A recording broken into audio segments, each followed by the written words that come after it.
Hi, my name is Pete Scazzero. I want to welcome you today to the Emotionally Healthy Leader Podcast. Our topic today is Sabbaticals, Part 1, what they are and why every leader needs one. This will be a Part 1 of 2.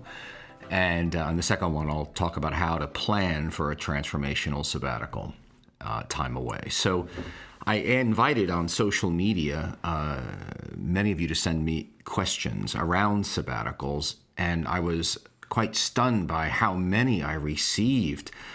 Case studies, questions, etc. They were outstanding, very rich. Everything from, how do I respond to the notion that sabbaticals aren't biblical? How do you advocate for a sabbatical when it's not the current practice? What makes a sabbatical different from a vacation? Does everyone need a sabbatical or just ministry leaders? How about marketplace or non-paid staff?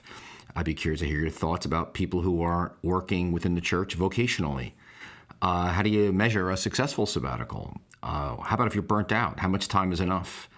How do you do a sabbatical with elementary and elementary school kids and toddlers? How many people,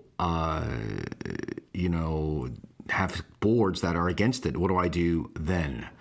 So many people quit their ministries or roles, and they move on rather than do the short-term work of creating a sabbatical rest. And so, and the necessary work in creating a theological foundation for everybody to get on board to such a notion. And now, again, some of you listening, you're pastors, you're leaders. Others of you are board members or people of influence in congregations. Perhaps you're a marketplace leader in a company, or maybe you are a leader in a nonprofit organization. Maybe you're listening from some country around the world, or tent making.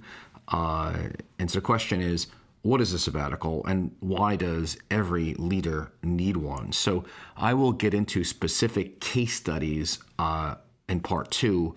At the same time, I'm going to mention a number of questions that have come up along the way. And I can't say everything here on this one podcast because, as you'll see, there's so much to sabbatical. So again, feel free to send in any questions or case studies you have, and I'll do my best to integrate them next week. If you're listening to this the week that it's come out, just go to my social media at Pete Scazzero, and I'll be glad to see what I can do for next week. All right, so let's dive into it here. What's a sabbatical?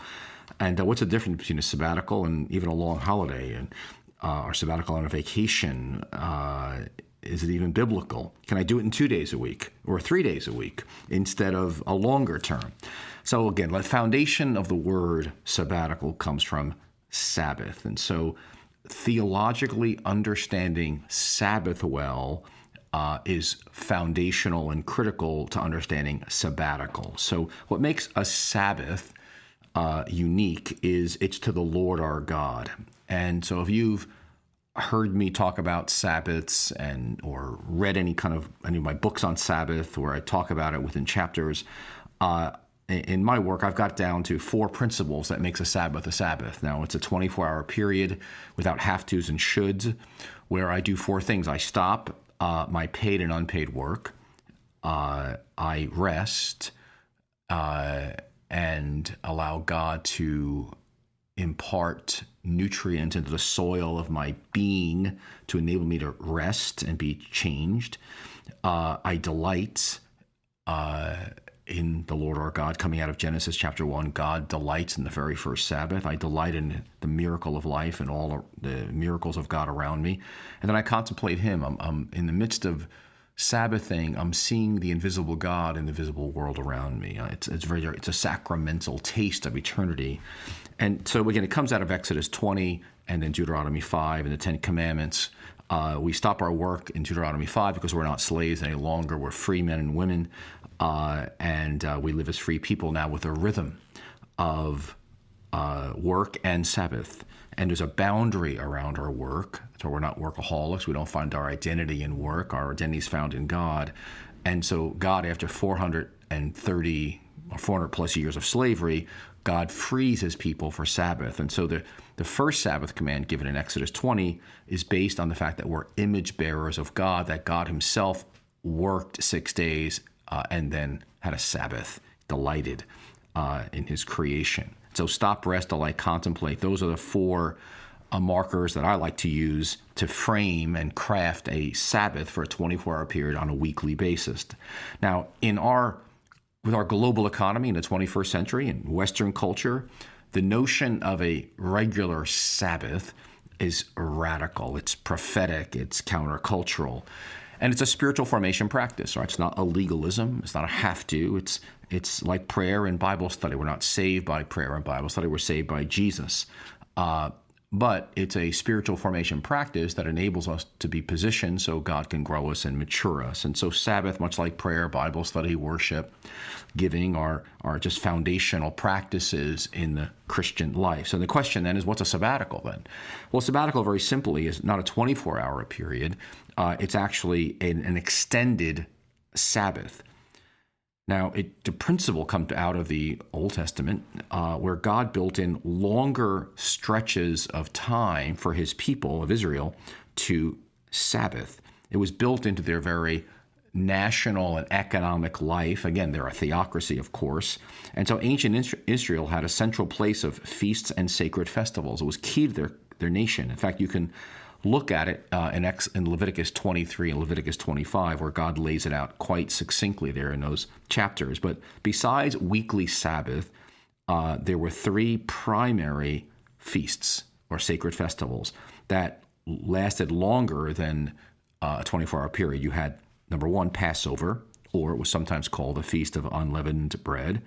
Then you had the Feast of Pentecost, or sometimes it was called the Feast of Weeks or First Fruits or Harvest. Then thirdly, they had the Feast of Tabernacles or Booths, which began 5 days after the Day of Atonement. That lasted 7 days. Now, after the exile, they added the Feast of Lights or Dedication and the Feast of Purim.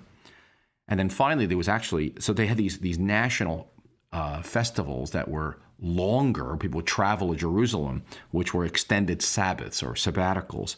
And then actually in Leviticus 25, and every seventh year, they were to have an entire sabbatical year. Leviticus 25 talks about that. All Israel was commanded to give the land a Sabbath of rest. Could you imagine? Every seventh year, a year from working in their agricultural economy. And then every 50 years, it was called the year of Jubilee, they would take a second sabbatical year. And so it was 2 years they didn't work. And God always promised that he would provide enough harvest in that 49th year that they would be able to eat for the next 3 years. Could you imagine? 2 years sabbatical. And wow. So this principle of sabbaticals we do find in Scripture in ancient Israel. So we can now apply it to our longer, I like to apply it to the longer holidays we have built into each of our countries. I treat them as sabbaticals. So we just came off at least here in the United States, Thanksgiving, which really was like a 4-day holiday. And so treating that as a Sabbath, a longer Sabbath, where I'm building in stop, rest, delight, contemplate God as part of my sabbatical. So it's not just a holiday, it's a sabbatical to the Lord my God. And so I'm building into that the same principles. Same thing when you go on a retreat, maybe for 2 days. I treat it as a sabbatical. It applies to vacations as well. I like to encourage people to treat your vacation as a sabbatical. As you think about it in advance, you plan it. Say, how can we stop our work, paid and unpaid? How can we rest our soil of our souls? How can I delight in the miracle of life, allowing myself to get replenished, enjoying God, and then contemplate him, and sacramentally seeing him, whether it's hiking or reading or going to the beach, whatever it is that you do on your vacations, being with your children or extended family. But again, it's your vacations become longer sabbaticals, hopefully 2, 3, 4, 5 weeks, maybe longer, every summer. And then sabbaticals are every 7th or 8th year, you're actually taking a sabbatical. So what makes a sabbatical different? One of the questions that came up was, what's the difference between a sabbatical and a long-term service leave? And the difference is that a sabbatical, again, the principle is always to the Lord our God. It's not a day off. It's to the Lord our God. And so God is central to it. And so your employment may give you a leave for whatever reason. But I would encourage you to recraft it in your own mind as a sabbatical, and you do it to the Lord your God, regardless of what your employment may call it. But I have a number of friends who are professors, and professors are given sabbatical years or 6 months, and they're expected to write. And I often say to them, I said, I would divide it up that if you're given a year sabbatical and you're expected to write a book, that you take a sabbatical in the biblical sense of stop, rest, delight, contemplate God, craft it in such a way that your soul's getting replenished. And then after that, in a sense, sabbatical to the Lord your God is over, then you're going to write your book or whatever you're expected to do for your job as a professor. Because writing a book is work. And I've had more than one professor, Christian professor, especially confused, coming off sabbatical, exhausted. They just did something different. So again, a sabbatical, the goal, the question is, why do I do a sabbatical? And I do it because the goal is God. Transformation. It's your soil of your being replenished. It's about respecting your limits. It's about loving God, allowing him to love you. You're not a machine. You're not in control of the universe. God's on the throne. You're not indispensable. And every Sabbath, we taste in a sabbatical, we taste heaven. We taste our death. We taste eternity, our eternal Sabbath that we're headed to. In other words, it's a longer, deeper, wider drink of Sabbath. But it's an opportunity now for God to replenish you in a way that would not be possible on a 1 day a week Sabbath. And so and the ministry can go on fine without you, that other people have an opportunity to step up. You're not indispensable. And if you know anything about systems theory, so many good things happen when the leader vacates. Other people can emerge. You begin to recognize where I might be over-functioning, where others might be under-functioning. You're actually investing in the health of your church or ministry or organization when you step back. The board then steps up, actually, and begins to take some leadership. And again, a number of issues often become evident. You get to see clearly. Why do you need a sabbatical? Because you get stripped of your doing and being in a way that can happen no other way. Masks fall off. On each of my sabbaticals, elements of my false self emerged. You get freer from other people's opinions. You realize I might be running after the wrong things here. You just begin to see yourself, God, life clearly. I like to say some of the idols of your heart get cleansed in a way that can only happen by taking a sabbatical. One person wrote me, well, Pete, I haven't grown the numbers in my church, so why would they reward me with a sabbatical? Well, the very question itself comes out of a faulty theology. The reason you do a sabbatical is because you're human. It's not a reward. You're a creature made in the image of God, and you're not God. Now, listen, 95% of the pastors I know and leaders are underpaid. I mean, we don't go into being pastors and leaders in a church or a nonprofit for money. It's very unlike, many other professions in terms of bonuses and perks and all that, and the number of hours we actually work and carry people in our hearts with us are some ways difficult to count. How do you measure you were up at 3 a.m. Working on your sermon or thinking about it in the middle of the nights? And so again, I want to encourage you. You want to deepen your understanding of Sabbath. And again, we live into something like that. You may want to check out, there's a team transformational video where I introduce Sabbath for leaders.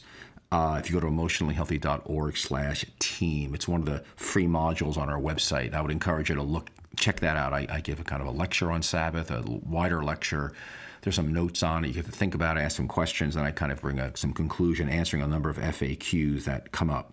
There's also a chapter in the Emotionally Healthy Leader book on practice Sabbath delight. It's probably my best treatment theologically on Sabbath because you need to get into this deeply as you live into it, the biblical understanding of Sabbath, because there's quite a bit to it. And you can just check that out and go to emotionallyhealthy.org/leader.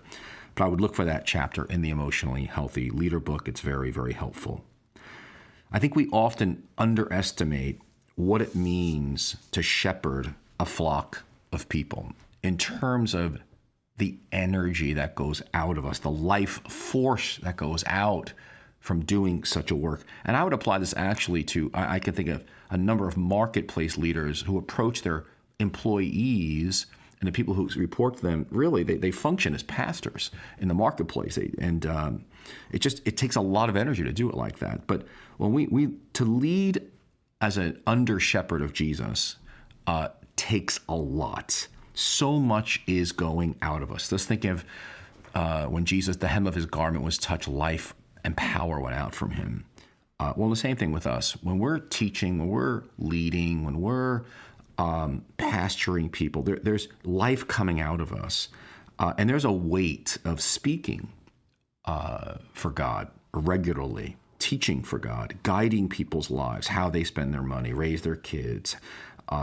So for us, growing in Jesus and being transformed in Jesus is the heart of our work. It's hard work indeed. I like many people over the years, I would sometimes go look at the classified sections of newspapers for jobs, something that would not be so taxing because it's the inner life work that's so taxing. I used to say, I just want to be a painter or a carpenter or a baker like those in my family. I wouldn't have to be, my inner life wouldn't be such an issue. I just paint the building, you know. It's kind of a running joke among many of my friends who are pastoring when we'd want to run away. Because there's a weight to shepherding a flock of people in the name of Jesus. You're dealing with eternal matters, and it is different than running a small business. Although I think business leaders also merit a sabbatical if possible, but I'll give some examples of that next week. And I've had a situation, I've seen it where folks in the marketplace, maybe on your board, may be resentful because they say, I didn't get one. I never got one of these. And I deserve one too. And that may be very true. Absolutely. However, at this moment, I'm talking primarily to pastors and leaders within churches, which are unique in all the earth in terms of institutions created by God to be salt and light in the earth, to guide God's people to live a life in Jesus, for Jesus, through Jesus. It's got a unique place in the world to serve in. So we lead. I'm talking here about pastors and leaders in churches. We model, by God's grace, we're highly differentiated. We do a lot of inner work before the work we do externally. So then let me go on to the next question here. How long does a sabbatical last? And what are the kind of things you might do in a sabbatical? So again, this is how do you do it is going to be based on where you are in your journey with Jesus. So I'll just use my three primary sabbaticals I've taken, long ones. My first theme of my first sabbatical was emotional health. It was integrating the emotional world into discipleship. It was my marriage. It was therapy. It was that whole world which I had neglected. It was 1996. I was integrating the beginnings of what we call emotional health today. And so that was my first theme. My second sabbatical, 7 years later, was actually around the contemplative life, a slow down life. It was I call my sabbatical that of diving into monasticism and how do I live a slow down spirituality. So that was all structured around that. My third sabbatical, long one, was around transition. I was in the process of transitioning out of New Life. Hadn't done that quite yet, but I was getting closer. So it was about endings and transitions was the whole theme of that sabbatical. So I went into the first sabbatical I did tired. I've been going 20 years as a Christian leader, very hard from the time I came to Christ in a parachurch ministry. Then even the way I did seminary, language school, very hard and intense, exhausting. Then I was an associate pastor for a year, very intense, and then church planting for 9 before my first sabbatical. And so I hit a wall, but it wasn't from the 9 years only of church planting or being a pastor of a church. It was the pace of the 20 years prior to that. It was the whole way I lived my Christian life. So, I like to say, I like to suggest, and my suggestion to you would be, you look at a sabbatical for between 14 and 17 weeks, between 3 to 4 months. 14 to 17 weeks, between 3 and 4 months. In some ways, many folks talk about a sabbatical. They took the summer for 5 weeks or 6 weeks. That was their sabbatical every 7 or 8 years. And I would say that's just a mini sabbatical vacation, really. A sabbatical I'm referring to here, we're talking about a larger chunk of time, 3 to 4 months, 14 to 17 weeks. Now, longer than that, I had a friend who was a district superintendent. He took a whole year sabbatical, and he and a couple of other folks who did the same thing at the same time regretted it. It was actually too long. They felt the system that they were leading, a year period is such a long time, it actually closed in behind them. The nice thing about if you don't go long enough, there's no opportunity for the system to get, in a sense, healthier and flex what it's like to be without you, which can often be a very, very good thing. So you need to be long enough that you're gone enough time that the system's wrestling or I would just say dealing with issues of other people can now emerge into new roles, step up, over-functioning, under-functioning. Things are now being seen. Things are happening when you're gone that you can only see when you're gone for a while, and it's all good. And I like to say every 6 or 7 years to take a sabbatical. Now, I actually waited on my second sabbatical because we were in the middle of buying a building that had delays, and so I think I actually went on our 8th year, and there was no problem. I mean, because I was living healthier rhythms in my days and weeks and years.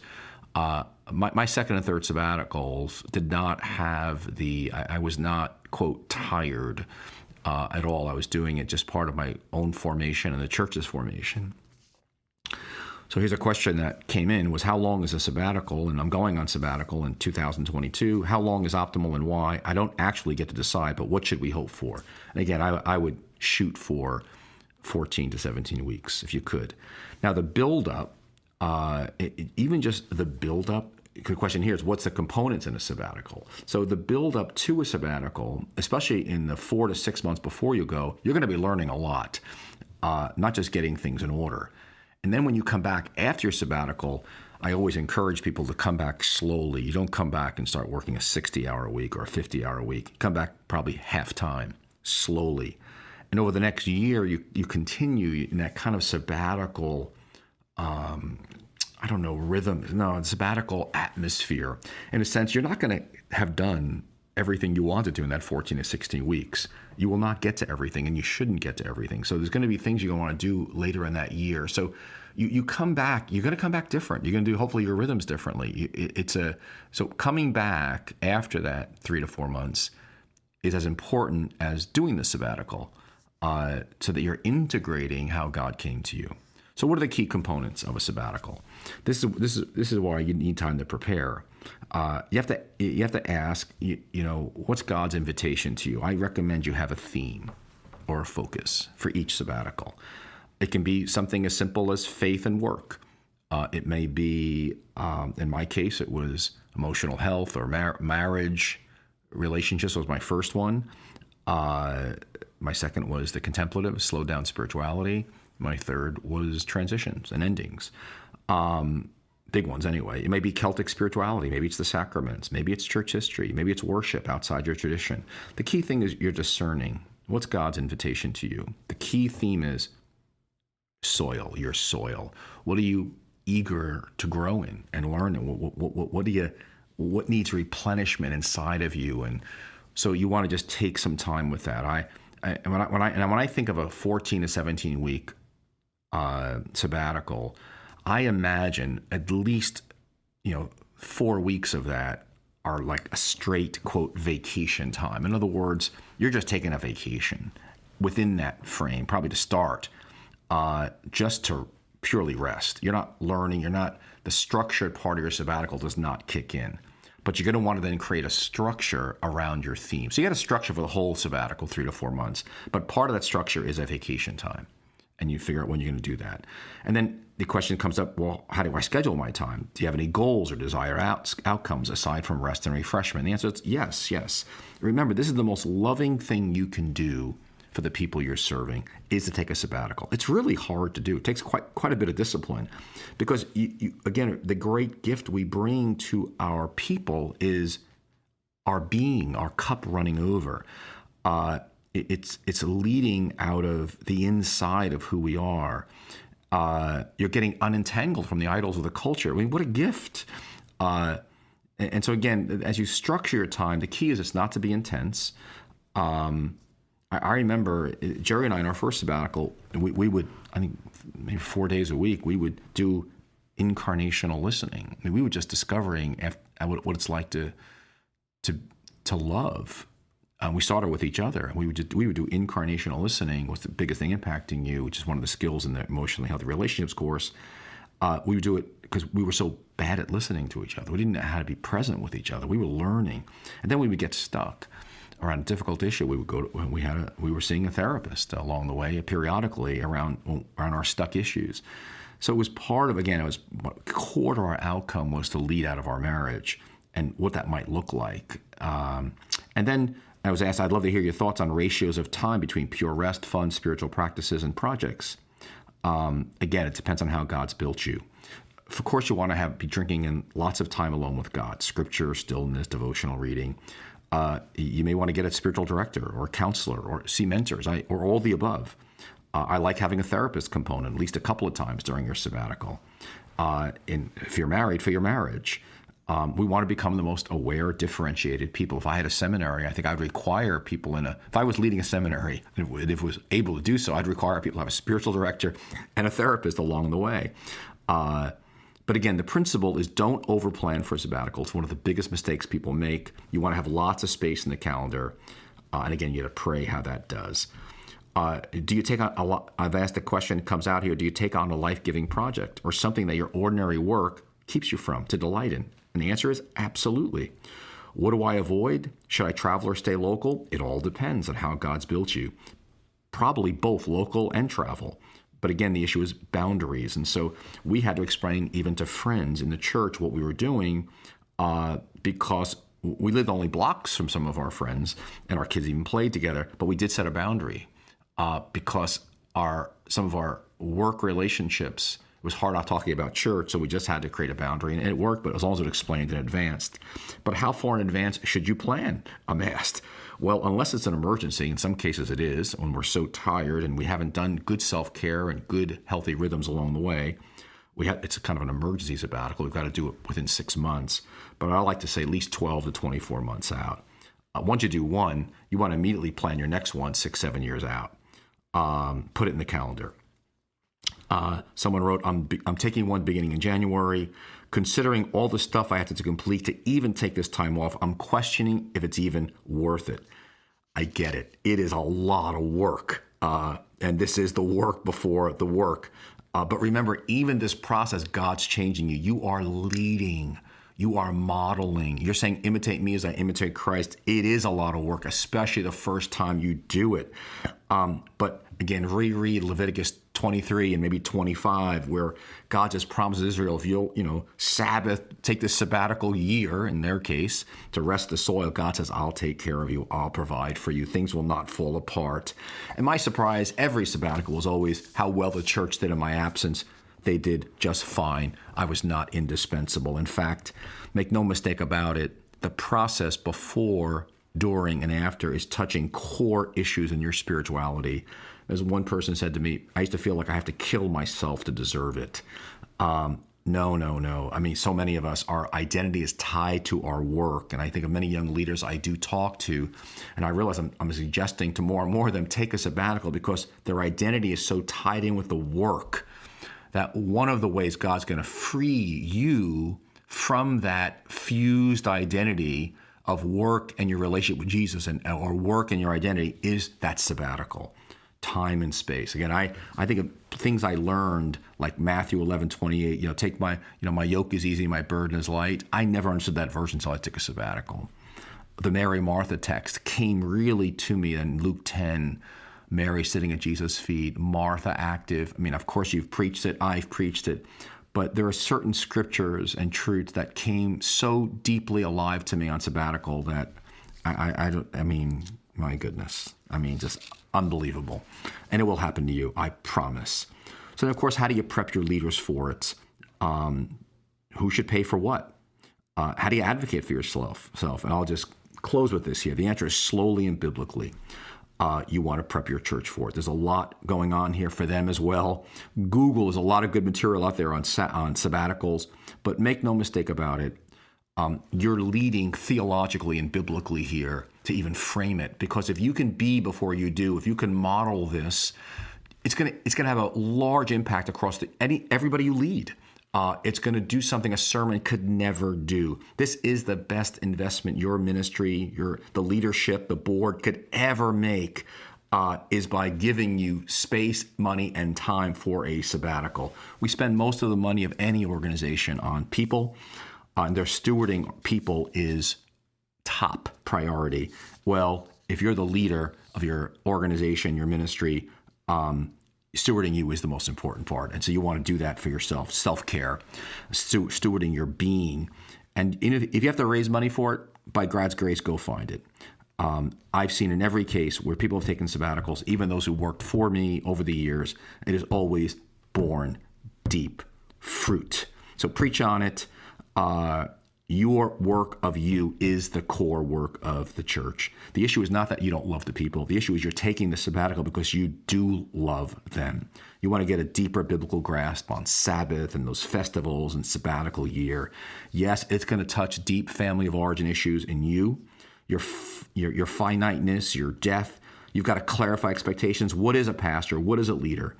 And getting in touch with what's going on historically inside of you. All right, I'm going to have to postpone the rest of this till next week and talk about what do I do when I've got young kids, etc. There's just so many factors there. But let me invite you here as we close as part one. Again, feel free to send into social media to me at Pete Scazzero, Instagram, Twitter, Facebook, anything, questions you've got or case studies you want to send to me. But let me invite you finally to go to the Team Transformational videos on our website at emotionallyhealthy.org/team. Check out the teaching there on Sabbath and look at the Emotionally Healthy Leader book, the chapter on Practice Sabbath Delight. Again, it's probably the best treatment theologically that we have. Just go to emotionallyhealthy.org/leader. Thank you so much, everybody. It's been a great joy to be with you. Looking so forward to do part two of this on how do we, create a transformational time for sabbaticals. All right. Looking forward to seeing you then. God bless you, everybody. Have a great day.